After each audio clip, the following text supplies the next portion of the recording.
And go.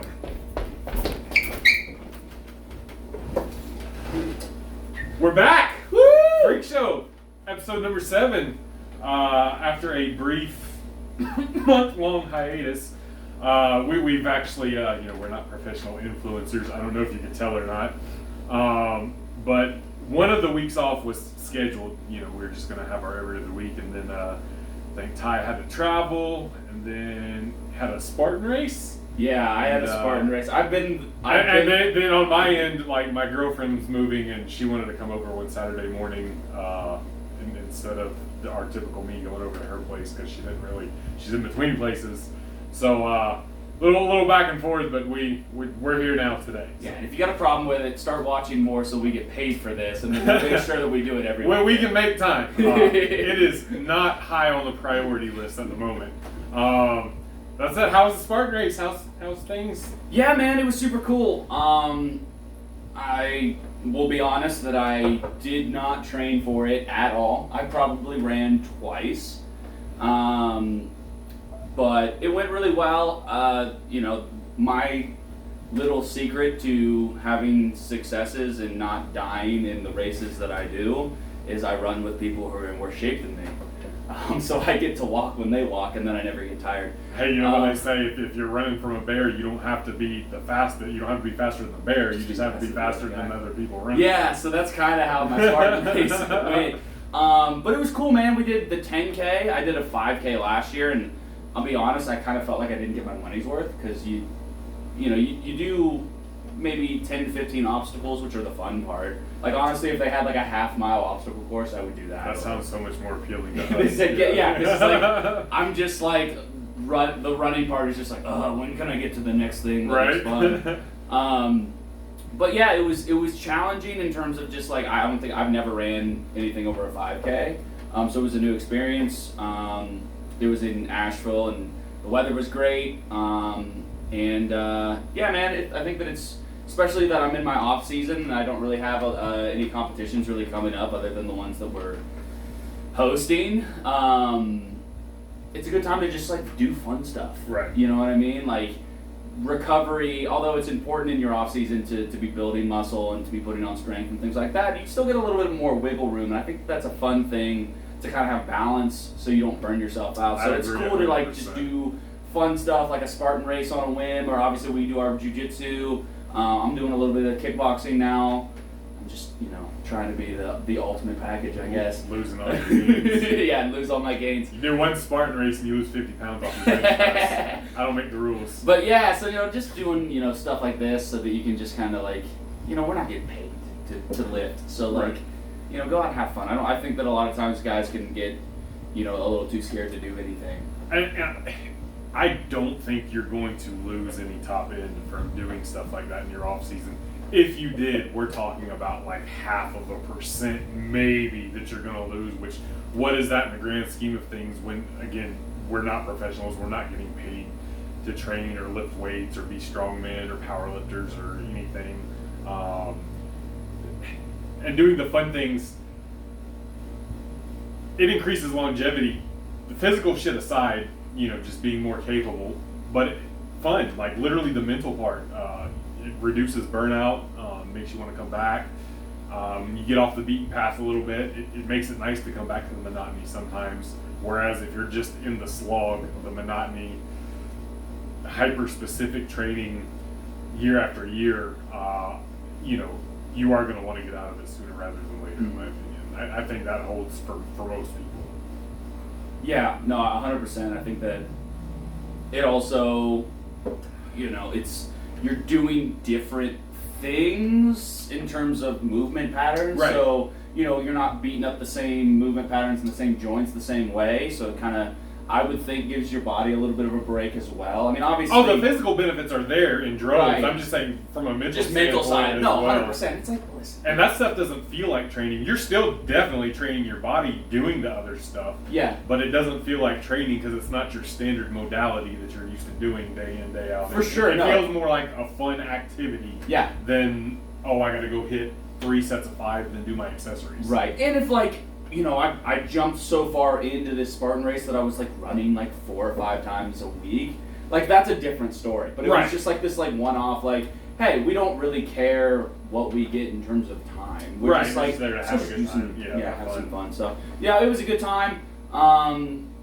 And then I don't know if any of the listeners saw the debacle that happened in terms of the baseball game in Bristol. I feel like it went wild all across social media, but we had quite the fire festival in our hometown last weekend. Yeah, as well. I don't know if I've got a whole lot of baseball fans, but maybe some of you guys might know. But anyway, we're in Bristol, Tennessee. Bristol Motor Speedway is here, and they every now and then they'll host big events. Like we had the Virginia Tech versus Tennessee college football game. That's been almost 10 years ago, I think. Yeah, dude, it was. I'm Jeez. pretty sure it was the fall I got to town, so in 16. Wow.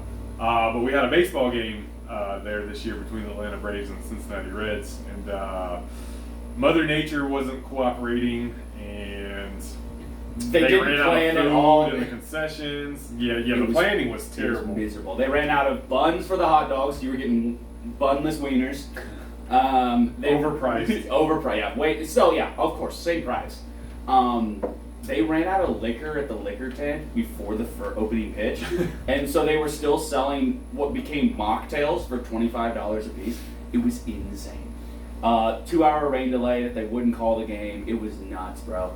And like, I had family in from Ohio because it was the Reds, and they were like, "Oh, this is kind of cool or whatever," and they were just like because like people from around here, you kind of have your expectations. Like Bristol's fun, like especially even like a race, but Bristol is like trashy. Like it's not a touristy town. Like No, there's or a not- couple touristy events a year, but we're really not a tourist friendly. No, so like yeah, there's not a ton to do, and then like when you go to the track, like you don't realize, hey, you're going to walk forever. Right. Hey, you can smoke underneath. Right. So like, don't like if you bring kids, they're going to be like someone's going to smoke a cigarette in their face. Like it's a lot different than other sporting events. So I think that it was a rude awakening from everybody else that was expecting like a high quality MLB baseball experience. The parking is non-existent. Oh. So what happens Horrendous. here, like yearly, private residents that live close to the racetrack will rent out their yards for parking. For like $50. Yeah, and they charge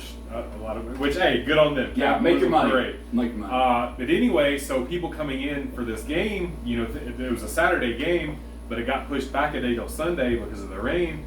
Well, this isn't like buying parking at the stadium or something where they're going to give you a voucher for the next day or cancellation. You're parking in somebody's private yard. They're going to charge you for another day, Mm-hmm. or you're going to get the fuck out of there. Yeah. So a lot of people were mad about having to pay 2 days for parking for what they thought was a one-day event. But when you're parking somebody's private yard, that's their prerogative. And yeah, we what was the attendance? Like 90-some thousand. They sold projected? They sold 85,000 plus. Is the number that I saw like a week before. So I'm sure it probably got up. And now our town's population is like 40,000. Yeah. So We're not built for this. That's over double our population of our town, including the Virginia side. Right. Our town it's weird. We're on the border of Tennessee and Virginia, and Bristol itself has a Virginia side and a Tennessee side. I think both sides together is like 45,000 Yeah. people total or something like that. So when 90,000 people come in at once, we are definitely not equipped for that. And I think most of the locals, we avoid that side of town.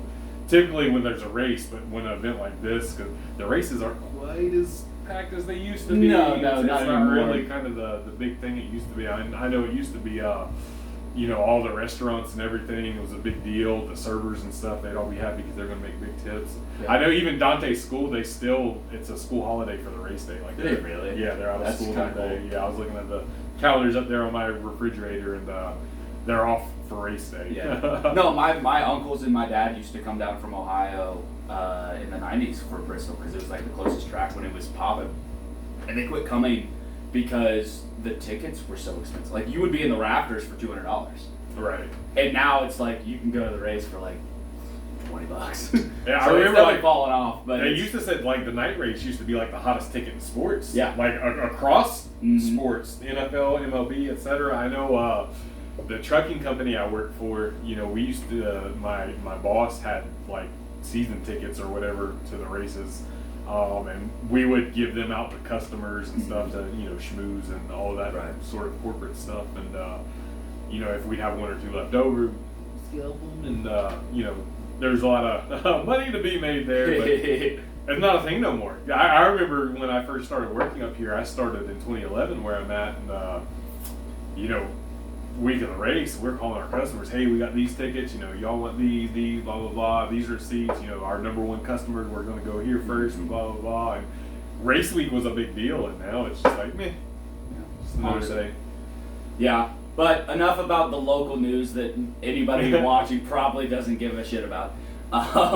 Actual debacles that's more in tune with our community, and this might be the episode where I destroy the whole show. Joey Swoll, he's left the internet, come back from the internet. Yeah, fill me in, because I saw a little bit of this. Obviously, I saw that there was a controversy. I saw a little bit, but, give me the rundown. So, he made a tribute post to Hulk Hogan. Mm-hmm. Hulk Hogan, the character, I'm an old school wrestling mark. You guys will know what the term mark means. If you don't know what the term mark means, you do know what mark means. Okay. Back in the day. Anyway, the character Hulk Hogan, what he represented back in the 80s, 90s. A lot of people grew up on that. He was the hero to a lot of people. He was huge back then. And Joey Swoll made a tribute to him. Of course, what Terry Bollea, Hulk Hogan's real name, the person, kind of a piece of shit. Some bad things. Bad boy. He's done some very, very bad things. And it wasn't a one-off thing. It's not like he made a drunk mistake or something. He had opportunities to try to rectify, and he didn't.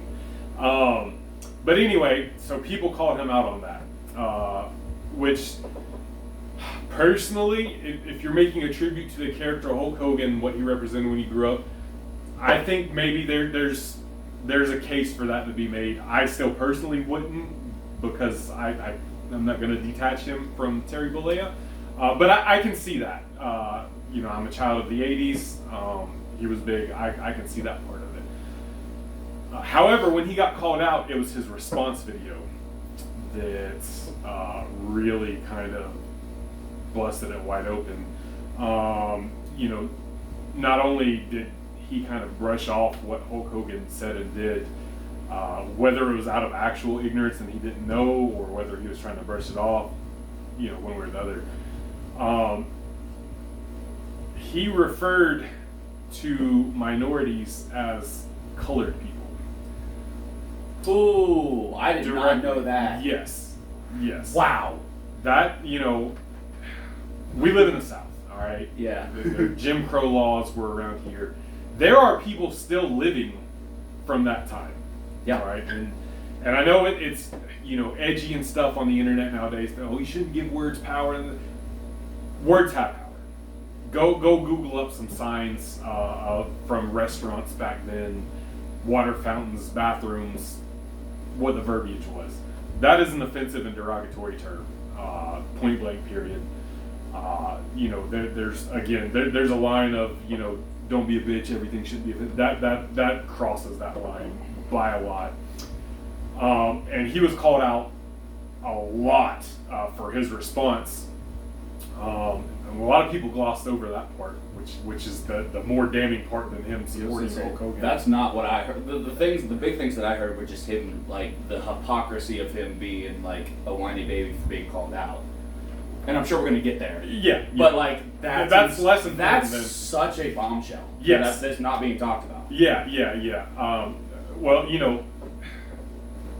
unfortunately, there's a large population of our particular community who kind of are racist fucks. There's a lot of that in fitness, unfortunately, and I mean actual racist people. I don't mean you voted for Trump, you're racist. That's don't pencil me as somebody who's using the term racism loosely. I mean actual racist people. So yeah, him using that term and that verbiage, that was the main thing for me. And then he got called out heavily for that, and then he made this fucking victimizing himself post, everything I've done over the years, and this is how you guys want to treat me, I'm quitting the internet. That's paraphrased, which is kind of influencer 101, you know, like deflect and make yourself the victim. Like, and he tried to, I think he made another response video saying, oh, that was taken out of context, you guys didn't watch the rest of the stream. I was educated by people in the stream about how it's bad to use the term colored. Like, he's in America, he's my age. He knows that's not a good term. He knows that's a derogatory term. You cannot feign ignorance. Yeah. Saying that you knew that and you're over a decade younger than me. Yeah, I mean, I guess like if you're 80 and it's like, and still you shouldn't say it. Right. But like if there was a grandmother who said it, you go, well, Grandma, we don't say that anymore. Right. You know what I mean? Right. Because there was a time where, not that it was okay, but culturally people said it. There was a time when that was the say. nice way instead of saying the N-word. Right. Like that was the nice way. So again, but- like, please don't hear me as excusing him at all. No, But that no, would there- like be no the only excuse, time yeah. where I would go, okay, like we need to learn, like we don't say that anymore. Like this is where. And make no mistake- Joey Swole is well old enough to know, Right. or well young enough to know that is not okay. Yeah. And we know we're two white guys talking about this. So Sorry. take all this with a grain of salt too. 100%. This is us being like, yeah. But yeah, and then he made himself out to be the victim and said, "Oh, I had to get educated in this and that." And like, get the fuck out of here. So yeah, fuck Joey Swole. Like, I never liked him before. I think anybody who makes kind of their shtick and their come up as using the downfall of others, and even if it seems well-to-do, like, you know, a lot of the videos that he reposts, you know, he's calling out bad behavior. But when your whole shtick is again other people's downfall to prop yourself up, I always keep those people at arm's distance. That just, there's something a little off about that, and that's before we even get into the shreds. Google Joey Swole and shreds. He scammed a lot of people. The internet has forgotten about. You may not know about this. Yeah, if you were on the internet a decade ago, he was with Shreds. They were selling supplements that ended up, you know, they weren't as advertised, proprietary blends and stuff, and you know, that was a whole thing. You guys can Google that. There was also a post floating around from his Twitter from back in like 2012 or something, where he made a post saying that my educated black friend says even educated black people don't use that word, and then hashtag N-word. So he's, you know,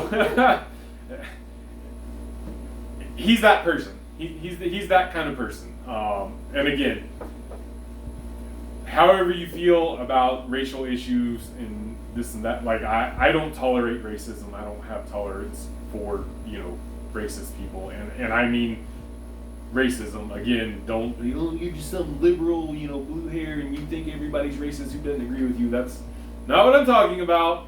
I don't like most conservative values. Some I do, but you know, I am more liberal than not. However, I have friends who are conservative. I don't think they're racist just because they're conservative.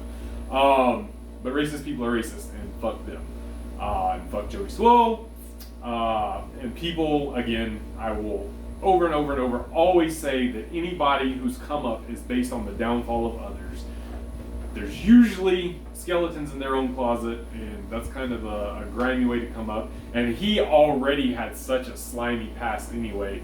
This whole wholesome, you know, let's call out toxic gym culture Joey Swole redemption thing is a complete facade, in my opinion, to get back in the good graces of the internet and, you know, make money on his end. Yeah. Well, it's also weird, especially if you're somebody, and by no means am I talking about us as like we're these influencers or anything like that, but like if you've Like, ever share, and subscribe. Yeah. But if you think, like, if you make any sort of content semi-regularly, you start, you kind of think behind the curtain a little bit. Right. You know what I mean? And so, like, when you think about Joey Swole and, like, your entire shtick is that you are finding videos of people acting inappropriately at gyms and then calling them out, it starts to feel weird because it doesn't feel authentic.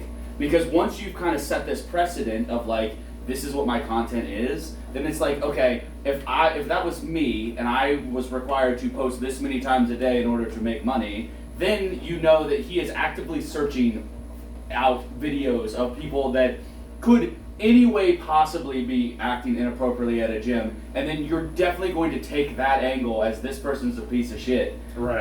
And so it just feels weird. It's the same reason. It's the same way. Like I feel this way if I ever see someone cry on social media. Oh yeah. And you're like, that person's holding a camera while like filming themselves cry. How many takes did they do? Exactly. Oh, it just this feels weird. Yeah. You know what Yeah. I mean? So like when these things where it's like this like feel good story, but it's being posted on social, you start to get a little skeptical when you understand how the sausage is made. Yep. And I'm sure he's got people sending him these videos, tagging these videos. Yeah. I read in some comment threads, and I can't put any gravity to this, but it wouldn't surprise me that somebody staged a video and he ended up reposting it, doing it, and then when he was messaged and tagged by the people who did stage the video and said it was all, he blocked them instead of acknowledging that, oh hey, I reposted this staged video. These people aren't really bad, like don't, because when he reposts these videos, he tags the perpetrators, people contact their gyms, he's gotten people kicked out of gyms, and some people deserve to get kicked out of the gym for the behavior that they're exuding. But again, when he makes that his entire shtick, it is inauthentic. And, it's to come up off other people's downfall is always going to not sit right with me. If organically you were to see some bad shit happen in the gym and you were to go and correct it or something, and there were consequences and repercussions, that's going to happen, so be it. But I don't know. And part of me, I guess, is kind of, I am getting a little older. I'll be 40 this year. The way social media has changed things, I guess this is the new norm. Like, that's what we're doing now, is we're always on the lookout for how can we, get this virality off of somebody else's downfall, and we're always hunting for that, which I'm not a big fan of seeking out negativity or negative interactions in general, with or without social media, but doing it for the clout and stuff, it rubs me the wrong way.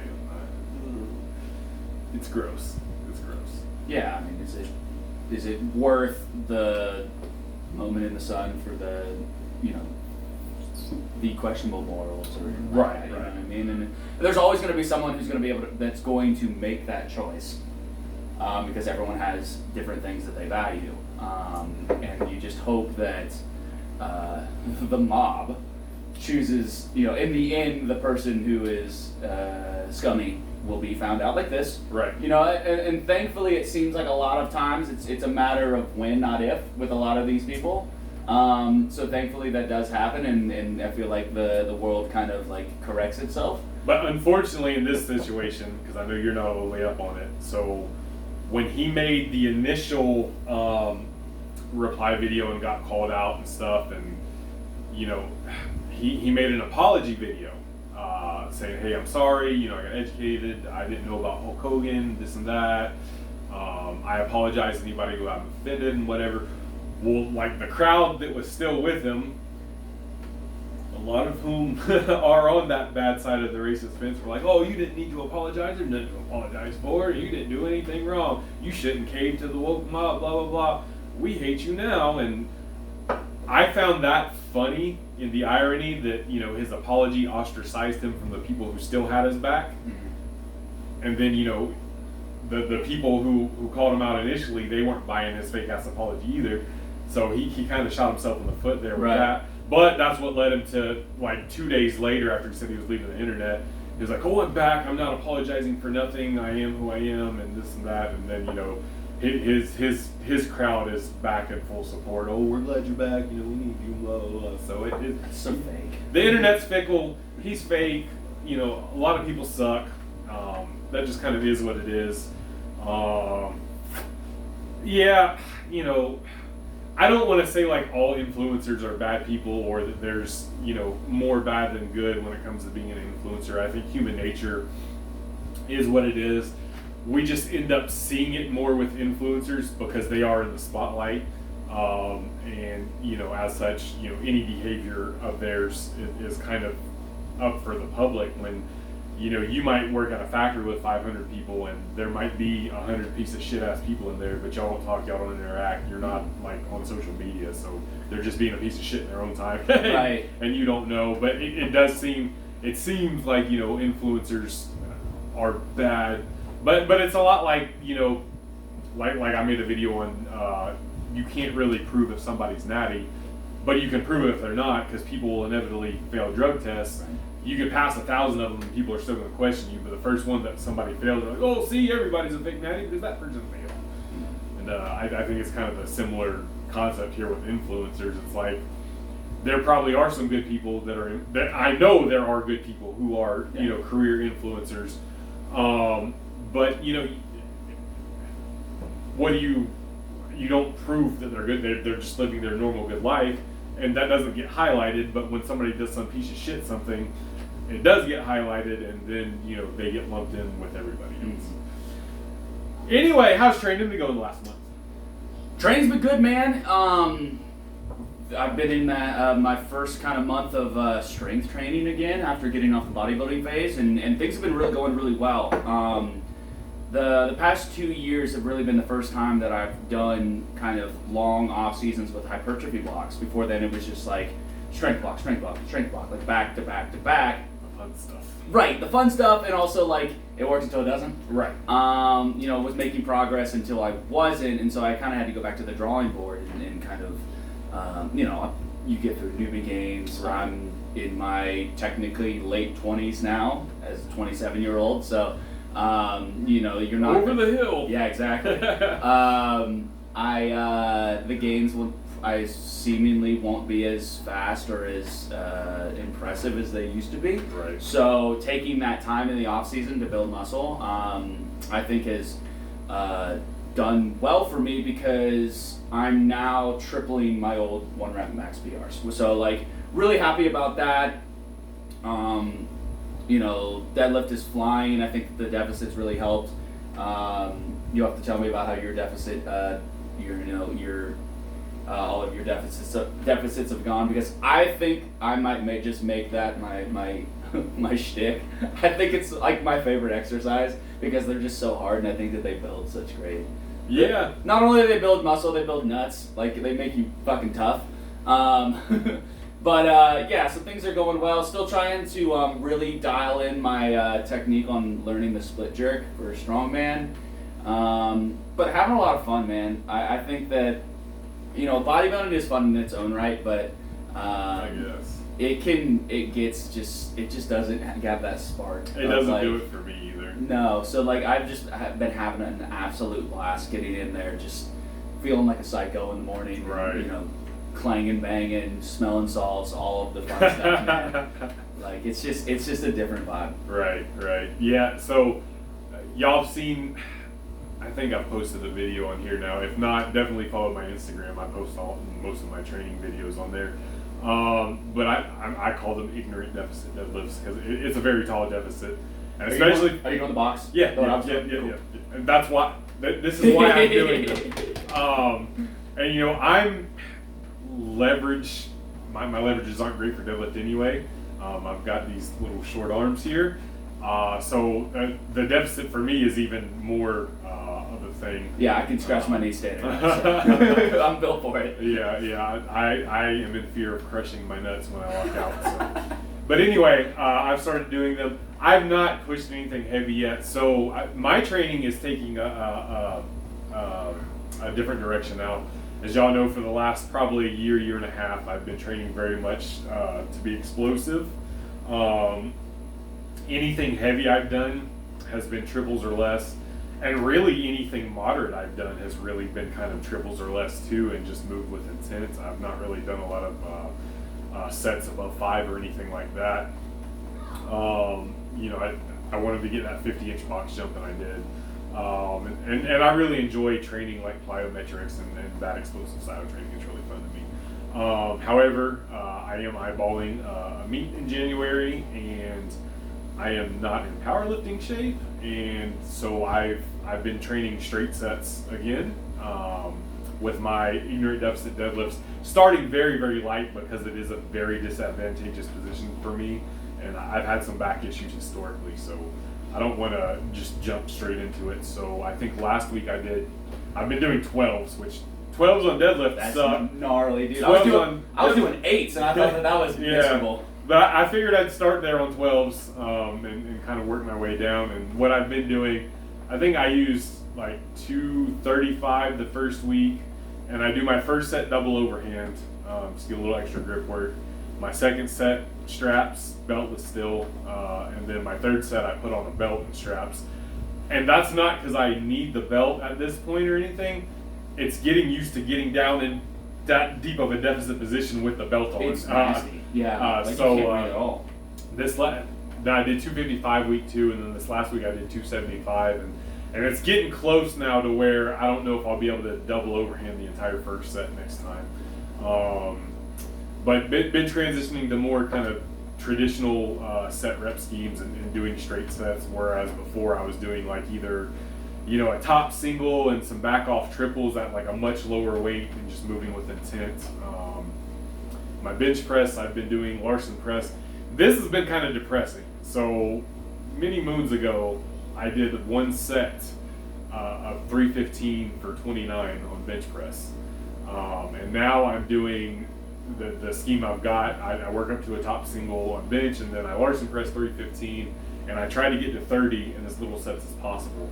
And when I can do it in 3 sets, I'll move up the weight. And so far, 4 sets is the best I've done. And being that I've done 315 for 29 before, taking 4 sets to do it now is a little bit depressing, but that's part of it. But I think that today I did squats. I did 365 for a 3x5, and did some leg press and leg extension supersets after, and some Zercher yoke walks, core action in there. But going back to more of a traditional powerlifting split, having a squat day, bench day, deadlift day, bench day, squat day, bench day, and just alternating that lower upper. No particular days of the week, just whatever days I get in. So Saturday, Sunday, like this Saturday squat, tomorrow bench. Whatever my next day I get in the gym, be it Monday, Tuesday, Wednesday, or whenever, it'll be deadlift day, and so forth. And then I always just put a bench day in between my lower days. But that's what I'm doing. I want to keep a minimum threshold of my jump, so a 38-inch standing box and a 44-inch approach box. As long as I can still do those every lower day, I'm not really putting a whole lot of emphasis on plyometrics at the time being. If I can sneak in a bonus gym day, which some weeks will happen, some weeks won't, then I'll do a plyometrics day. But that Dante's back in school, started a new school, got him in an after school program, which means I'll have my lunch break back. So like typically my lunch break when he's in school is going to pick him up from school. Now that he's going to be at school until I get off work completely, that should give me some options. I might be able to train a little bit on my lunch break now too. So that's nice. But yeah, training as if I'm going to do that meet in January, and all things are pointing towards that right now. So fun stuff. How's jiu-jitsu been going? Jiu-jitsu's been good, man. I feel like I'm starting to turn a corner a little bit in terms of. Well, it's probably a very small corner. Or you got a few month head start on me. Yeah, I started in October, so yeah. my 1 year's coming up.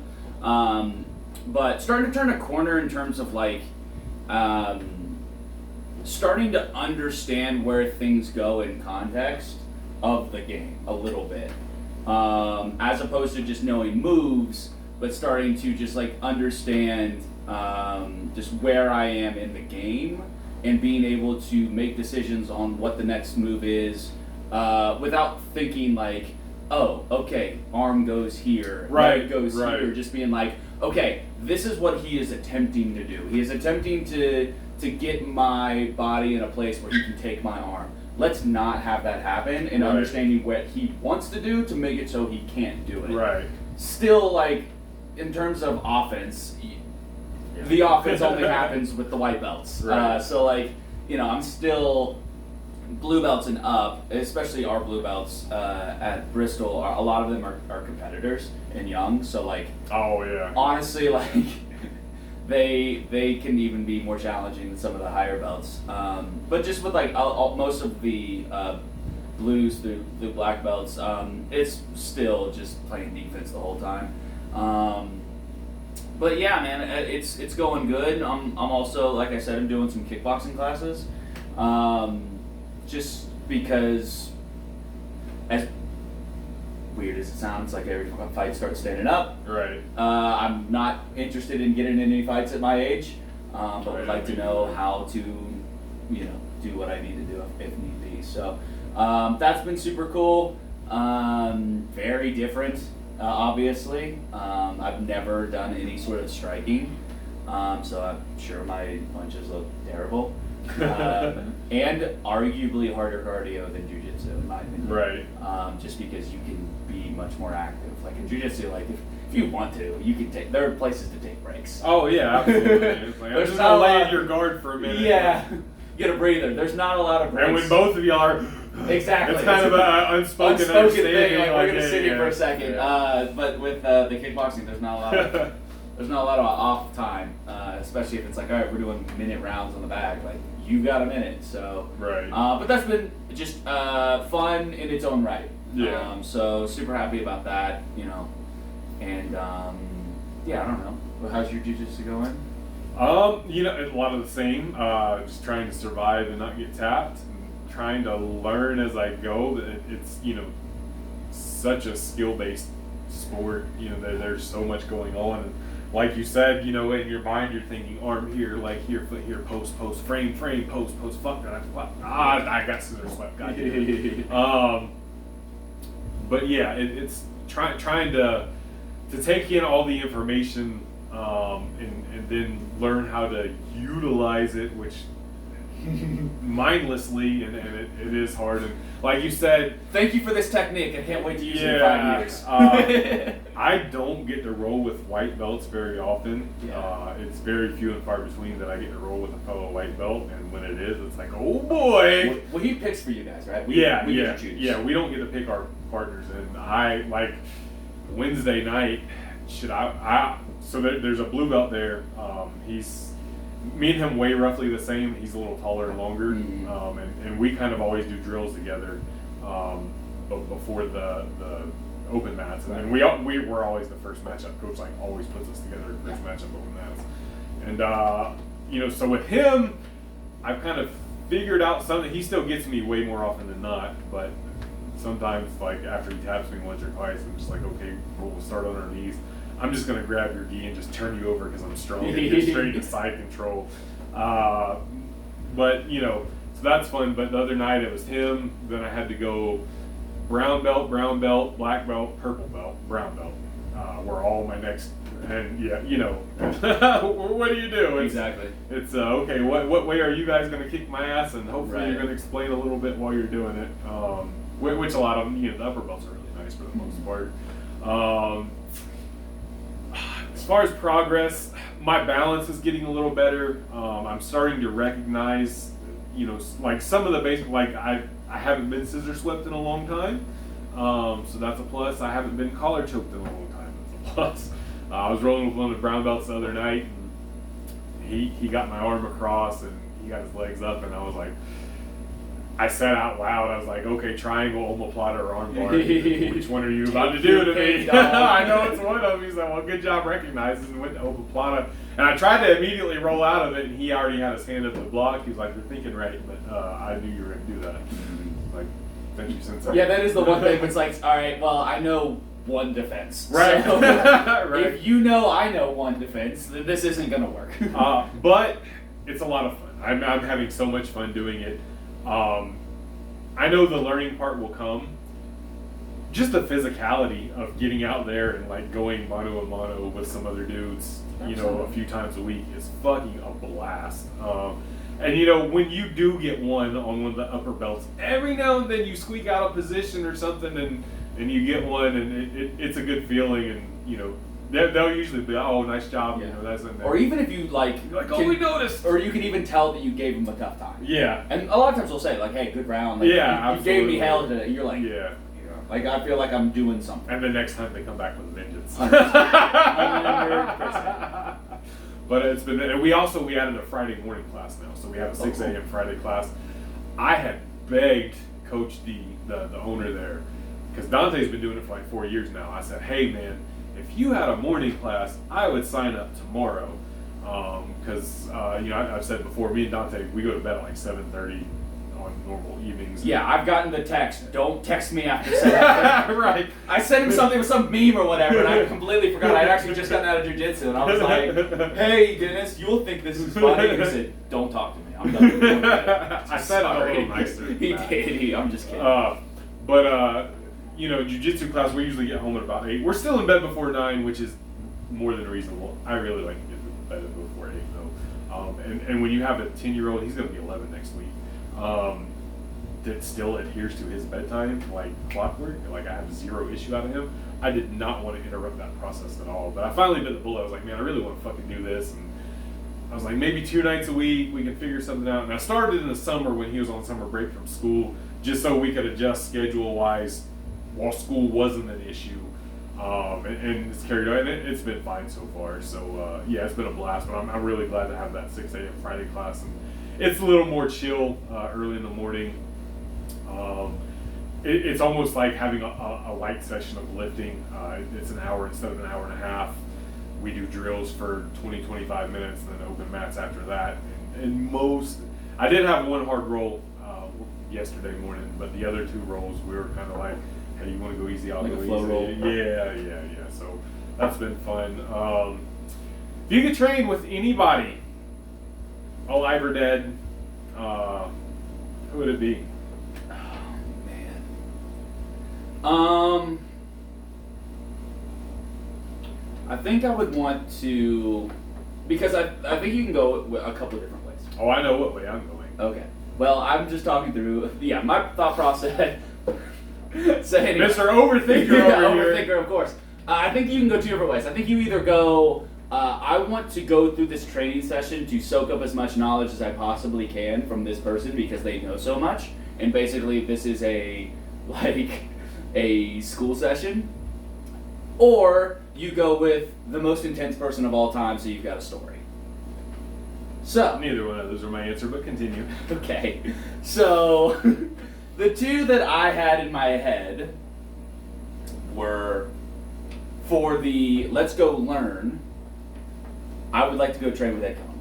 I think that's probably going to be a pretty popular pick. Let us know in the comments section. I think that if you could just sit there and just like pick his brain through everything, like I would want that training session to be 3 hours.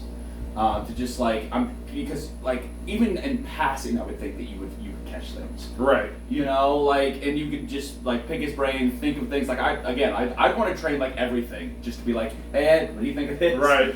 You know, Yeah. I'd be like sitting there like taking notes or whatever. And then on the other side, I have to let my West Side stand Of roots course. flow, and I got to train with Chuck B just because. Oh, I thought you were going to say Louis, but Chuck. No. I think that Louis. I don't know. I feel like I would get too confused training with Louis because all He'd you hear. probably be calling you names and shit. Right. Well, I think Chuck would too. Yeah. But I think it sounds like if you train with Louis that it doesn't make any damn sense because Right. he tells you to do one thing and he tells you to do another Yeah. the second time. I think that just I just want to see the intensity that everyone talks about with Logan Paul. Right. I just like because I want to. Of course, and he had those crazy 100 reps of lat pull downs. Yeah. And all kinds of other shit before he even started. Right, benching. yeah, he did, yeah, like 100, lats and neck. And Yeah, like, we're yeah. doing neck. That would certainly. Who does Yeah, neck yeah. before squats? So like, I'm sure that it would be absolutely brutal. I bet that but would like, be wild. just to like one be like to understand it more, and then also I think it would be a hell of a story. So those are the 2 people I think. Interesting. I would pick Jada Fire. If you know, you know. I don't know. So I guess I'll have to do some Googling. Ty's got to do some Googling. You guys can tell me in the comments section. I know there's a couple of y'all that know.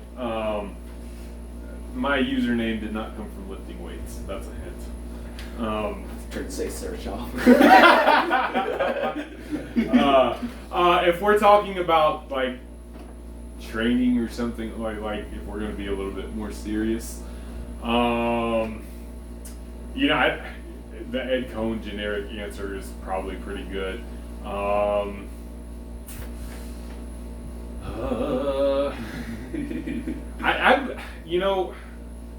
I'd want to train with like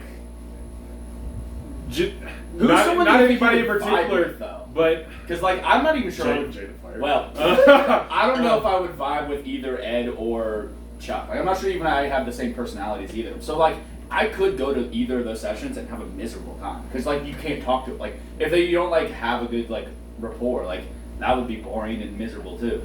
I'd want to train with like one of the track and field guys. I think what they do is really interesting, and for the learning aspect, like you mentioned with Ed Coan, just because that's something I'm not super duper knowledgeable on, but it's something that I enjoy training like plyometrics and stuff. So I don't know, maybe like a Dane Miller or somebody like that, which he's got a powerlifting background too, but he trains shot putters and weightlifters and track and field people. Yeah. He's got a really cool facility and stuff too.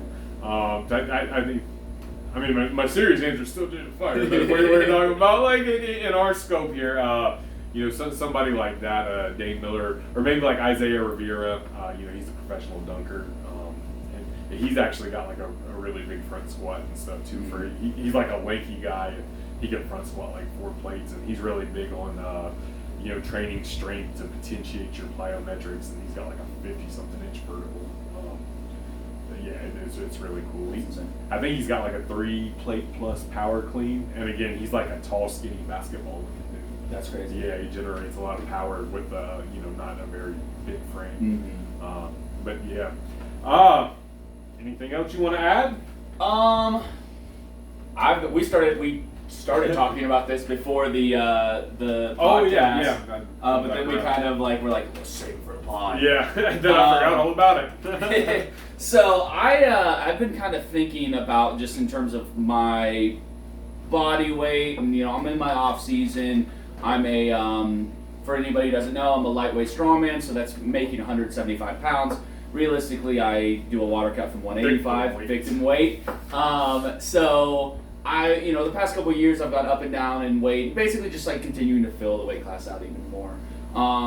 And the last 2 off seasons, I pushed my weight up to like somewhere between 190 and 195. And I'm contemplating this year, especially because I have a really long off season, trying to push my weight all the way to 2. First time becoming a real man and getting over the 200-pound mark to not be victim weight. Yeah, y'all tell them to bulk. Memes and jokes aside, I think it's a good idea. You've got a big frame. Your frame's bigger than mine. Am I taller than you? Yes. How tall are you? I'm like 5'10". Oh, I'm 5'11". Yeah, you're doing. I thought I was 5'11", and then I measured myself on camera for a YouTube video, and turns out I was 5'10". That's tough. Maybe I shouldn't do that, because maybe I am 5'10" anyway. No, you're definitely taller than me, and I definitely measured 5'10". So you're good. I think there's still the mark on the wall over there where. But anyway, Ty's got the frame to carry the weight. I think some point, probably sooner rather than later down the road, you're gonna have to bump up a weight class anyway.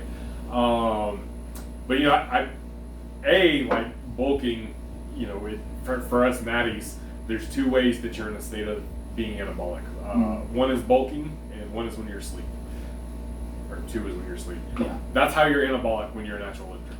So the longer you can stay in a bulk and have that calorie surplus, the better. And there is a point of diminishing returns. And right. I don't think it's 200 pounds. Okay. Well, yeah, that was the thing. It's like sure. Right now I'm walking around like 180 lean-ish. You've got visible abs. I have visible abs at 180. I would imagine if you do this in the timetable you're looking at. I'm looking to do it by the end of the year. So like, what, 6 months? Yeah. You're probably still going to be able to at least see upper abs at 200. If you're doing it the right way. Right. And you will. You're taking this seriously, of course. Yeah. So it was just like because I know that you've gone all the way up, and I've done the sloppy weight. You've done the mega bulks, and so like I assume that you had learned obviously from those, and whether or not you've done it so many times that you had a good idea. I was like, is 20 pounds in 6 months too much to where it's like why at some point you are getting that diminishing returns. And where do you see that? I did close to 30 pounds sometimes in 12 weeks. And here's how I did. I made that nog, baby. There's a video I made on this. I think it's called like natty anabolic cycling or something of that nature. But I treated my meat preps and stuff in my off season. So we'll start off season. I'm around 200. Or let's start at the end of the meet. Yeah. The end of the meet. I'm a little over 300 pounds, right thereabouts. Competed at 308. Honestly, the week after the meet, I fucking ate like a motherfucker anyway. So realistically, I'm probably 310, 312 at this point. Did you cut to 308? No. Oh, did you eat into it? Okay. Yeah. Okay, good. So we're starting after the meet. I barely knew Big Dennis. So but at the meet, my heaviest weigh-in for a meet was 304. Okay. And let's say a week after the meet, I'm probably like 310, 312. First thing I do is cut weight. This is your PCT. You're coming off gear, whatever. I would cut down. I felt really good, 270 to 280, somewhere in there. I didn't feel weak anymore. I looked like shit, because I looked like a big skinny fat dude for the most part, unless I had a pump. But I felt really good training there. Like I could push heavy weights. I recovered well. I did cardio the whole time. Felt good there. So it was usually 3-4 months cutting down to that 270. That was my PCT. 270 to 280. I would hold that for, the next 3 months to a year to whenever I was gonna get ready to compete again. That was my cruise dose. All right, holding between 270, 280, using food. We're calling food steroids here. That was my cruise dose. That's where, ideally I would have liked to eat more because I'm a fucking fatty, but I could manage that and I wasn't suffering or anything, and maintaining being a fat fuck was fine. We get into meat prep, typically about 12 weeks out, give or take. Time to blast the gear. Now we're bringing on the pre-workout 2 packs of king size M&Ms instead of 1. Oh my gosh. And we're, I always ate good whole foods, but now we're eating desserts with every single meal, and pushing the body weight. And around 300 pounds, I was still relatively comfortable. And now that is putting it on pretty quickly. My deadlift suffered a lot of times, not necessarily because of leverage, just because I was still strong and could still move the weight off the floor. My hands would get really puffy. And it was hard to hang on, and I didn't have weak grip. I think most people were never going to have grip issues with an over-under grip, except for the bigger guys. And it's not the grip strength per se, it's the hand size and your palms and your fingers getting bloated and hard to keep hold of the bar. But I would put on 20 to 30 pounds over that 12-week meet prep, and it did a couple things.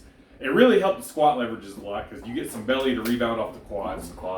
Bench press, size, even if it's in the form of fat, it still helped, range of motion a little bit. And, the bar resting with a layer of fat is a little more comfortable than resting straight on muscle anyway. So it helped there. And you had this huge surplus of energy coming in. So your hard training sessions, you were recovering just because you're eating so many proteins, carbs, fats, all of them in excess. So you've got plenty coming in. And like, man, I could train so hard. Even though I looked out of shape, that was probably, powerlifting wise, some of the best shape I was in. I would reduce my cardio. I wouldn't be like the cardio king I currently am, but I would still, so on my deadlift sessions, I would do like 15 to 20 minutes, squat sessions 15 to 20 minutes on the elliptical after, and then bench sessions I would do. I thought you were saying 15 to 20 minutes between sets. No. I was like, holy. No. My post-workout cardio. That was always important to me. But I think that's somewhere where you'll reap the benefits too, and not that you need to push like I was pushing, Yeah. you're doubling the time and not quite as much weight. But just having that surplus of energy and protein, I know Show Me Gains talks about that a lot on Instagram. He's an absolutely huge natural bodybuilder. Just a fucking freak. And he talks about like the bulk and just how much, not only do you need the excess calories to put on tissue, but the excess calories in the form of energy, because that's literally what a calorie is. It's Right. a unit of measure of energy. To be able to train and perform and recover, I think it takes your training to another level too. And you might bust some old training plateaus, in the form of sets of 5 that used to be like a hard single or double, without setting out to say, hey, I'm going to go bust this just by the nature of training and the calories and the bulk. It's going to happen as part of the natural progression. Yeah, that would be great. Because my overhead press and me are in the biggest love-hate relationship of all time. I can't, deadlift, flying. Squat, great. Bench is moving for the first time ever, because I've been a horrific bench presser my entire life. This overhead press, man, is it's stuck at 255, which is not bad for my weight class. And now he's talking about a push press. I'm talking about split jerk. Split jerk. Yes, not a strict press. When you say overhead press to my audience, they're going to assume like strict overhead. No, yeah. And they're like, what 250? You're complaining about 255 overhead press? I'm talking about a 255 split jerk. But I just I need it at 275. Right. I need it there. And it's not moving at the rate I want. I probably need to understand that, again, the gains are not going to come as fast as they used to. Also, I'm built to deadlift. It should go faster. Right. The rate of gains are going to be slower with something like an overhead press that I'm not built for, and inherently it's just it's a lower number lift. So the 5 pounds is more percentage. It's a bigger percentage. Yeah. But man, it's just. Yeah, and the question was just obviously, I do know that there will be a time that I will be a 200-pound competitor, at least, just because of my height. I mean, that's the easiest way in strongman to figure out. I'm sure with powerlifting too. Yeah. Figure out where you're supposed to be. Weight classes are height classes in disguise. Yes. Yeah, I mean, everybody in my weight class is 5'6". Right. So, I know it's going to be there one day. I just know that also, he just competes to stomp on twinks. It's so much fun. Just little guys. Get good, nerds. But should've picked better parents. Yeah, but it's at the regional level, at the regional and the national level, those numbers need to be where they're at. I mean, that overhead press needs to get, or that split jerk or push jerk needs to get into this 275 for your axle, and your log needs to be in the 255 range. And so I'm willing to put on the weight. I'm not afraid of being fluffy.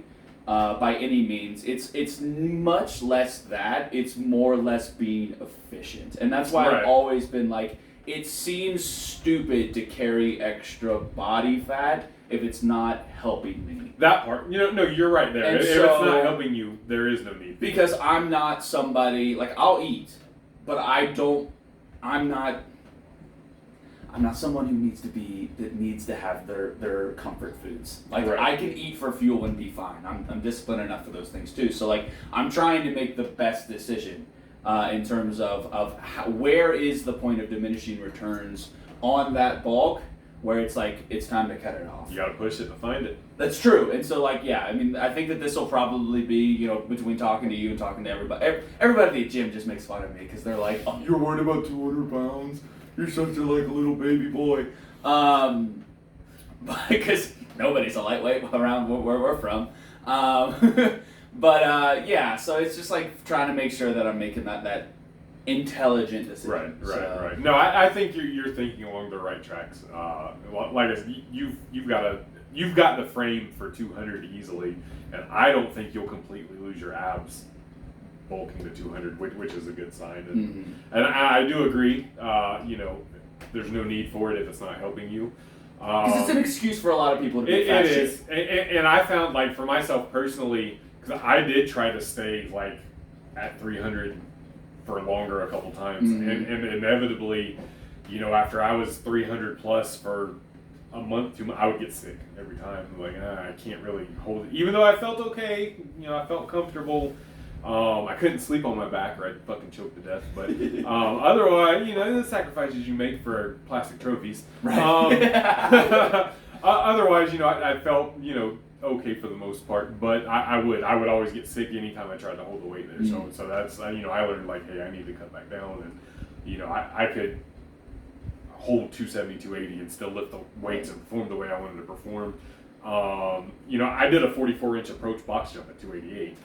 So I can still perform and stuff there. 200, I'm gonna feel fucking miserable at jiu-jitsu when I'm like that at the top end because it's and it's funny at jiu-jitsu because I'm a big guy now and I feel so light on my feet because I was damn near 300 pounds for a decade and now I'm like 220, 230. Yeah, I'm gonna be like, and they're like, oh, Dennis, there's another big guy in here for you. I'm like, I'm not big. Like, you guys, you come over here where I'm from. Dude, I'm 180 and they think that I'm the big strong guy. Yeah. I'm like, you don't know who I hang out with. Like, I'm the little baby boy. But you no. and Jordan must train different times. We do, yes. Gotcha. Jordan, I think, is, like, he might do the morning class.